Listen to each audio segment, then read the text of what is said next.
Hey guys, welcome back to my channel. आज हम बात करने वाले हैं एक इम्पॉर्टेंट टॉपिक के बारे में, बैलेंस ऑफ पेमेंट यानी बीओपी।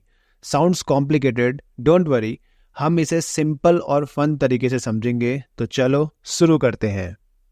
सबसे पहले बीओपी का मतलब क्या होता है? बैलेंस ऑफ पेमेंट एक रिकॉर्ड है जो एक कंट्री के सारे फाइनेंशियल ट्रांजैक्शन को देखता है दूसरी कंट्रीज के साथ। सोचो, जैसे आपके बैंक अकाउंट में जितने भी पैसे आते हैं और जाते हैं, वैसे ही कंट्रीज के लिए भी होता है।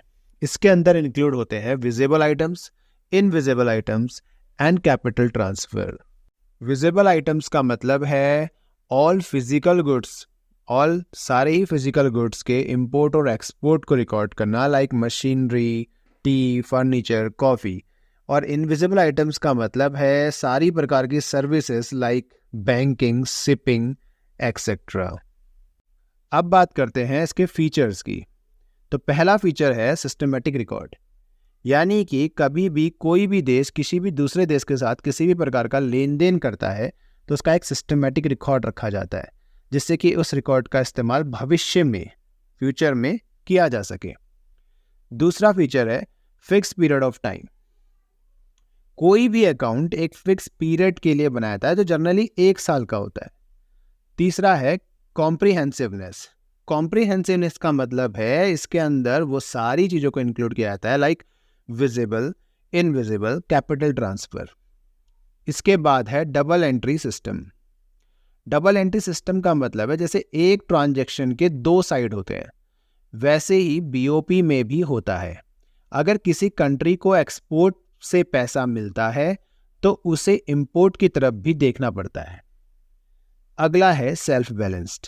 सेल्फ बैलेंस का मतलब है ऑलरेडी बीओपी जो होता है वो डबल एंट्री बुक सिस्टम को फॉलो करता है, तो ये पहले से ही, यानी कि अपने आप से ही ये बैलेंस्ड होता है।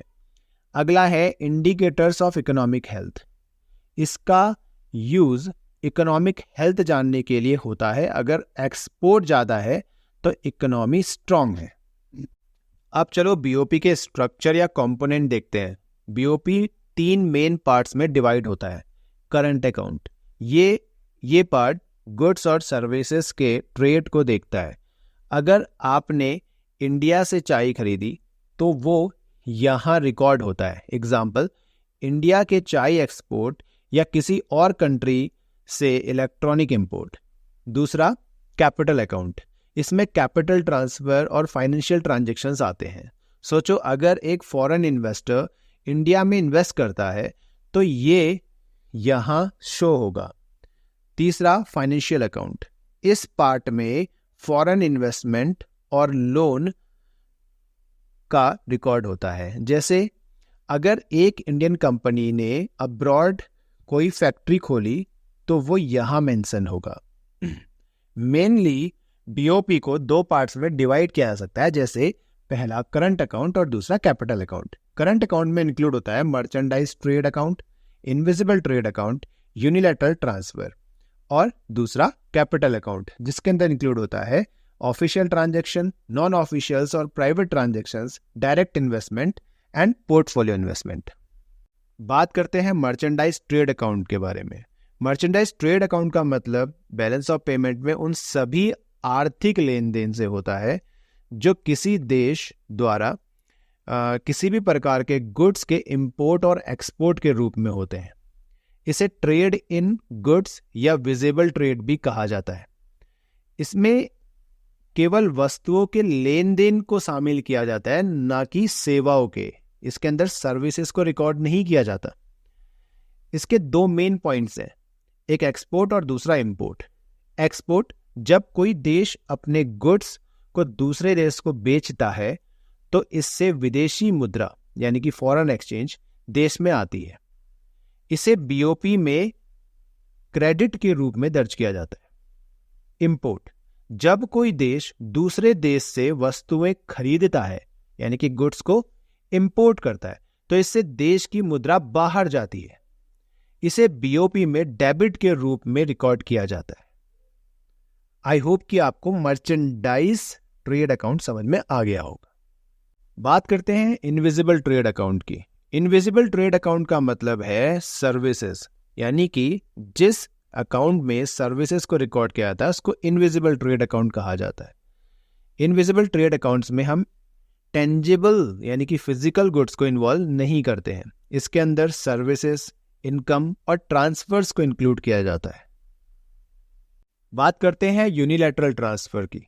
Unilateral transfer refers to one way transfer of money और goods where the country making the transfer does not receive any direct economic value और रिटर्न्स इन एक्सचेंज।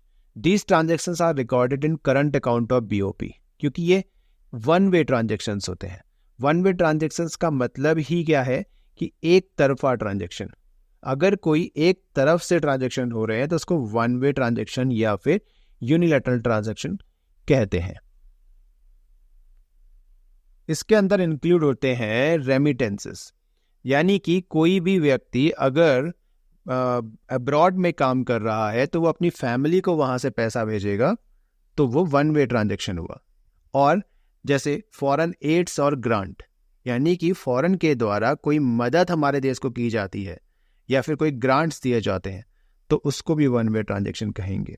गिफ्ट या donations, these can be made between individual और institution across border, यानी कि जैसे इसको example से समझें, मान लेते हैं चिंटू की गर्लफ्रेंड उसको अमेरिका से कोई यहाँ पर गिफ्ट भेजती है तो उसको बोलेंगे वन वे ट्रांजेक्शंस। अगर कंट्री को रिसीव होता है यूनिलैटरल ट्रांसफर तो उसको क्रेडिट साइड रिकॉर्ड किया जाता है इन करंट अकाउंट। अगर if a country makes unilateral transfer तो ऐसे ट्रांजेक्शन को रिकॉर्ड किया जाता है as a debit side of the current account. Hope that कि आपको करंट अकाउंट समझ में आ गया होगा। थोड़ा समझने के लिए एक और एग्जांपल ले लेते हैं। मान लो इंडिया ने 2023 में $50 मिलियन के सॉफ्टवेयर को एक्सपोर्ट किया। ये बीओपी के करंट अकाउंट में आएगा।